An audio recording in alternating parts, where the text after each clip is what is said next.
T'as plus faim, mon gros?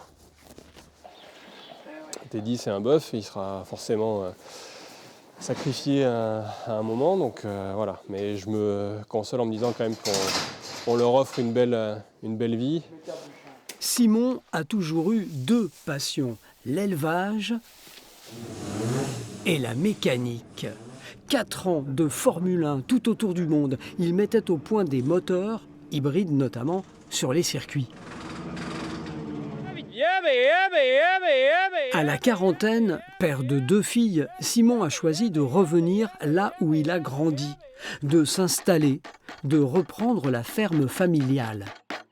J'ai toujours suivi mon exploitation, j'ai bossé les étés avec mes parents, donc voilà. Et je suis revenu à un mode de vie qui pour moi est plus sain, quoi. Et puis avec un métier qui a plus de sens surtout. Je sais ce que je fais, je sais ce que ça apporte. Je nourris, je fais de la vente directe, donc je vends à des personnes autour de moi. C'est peut-être un pari un peu osé, mais je pense que c'est un métier plus d'avenir que la Formule 1.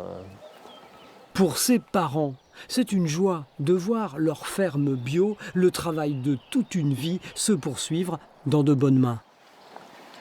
Pour moi, c'est un peu un souci quand même, parce que nous, on était 2 à travailler sur l'exploitation, à plein temps, quoi. Et Simon, il est tout seul, donc il faut qu'il trouve quelqu'un pour remplacer son père, quoi. Voilà, donc moi, c'est un petit peu un souci. Ton histoire, elle n'était pas du tout prévue. Oui, forcément. Bien sûr. Et puis elle est venue comme ça, et c'est fabuleux. L'histoire de cette famille a inspiré un voisin, le metteur en scène Laurent Poncelet. Il en a fait un film, Éleveur, le choix d'une vie, qui sera projeté ce 29 mai à Monténard.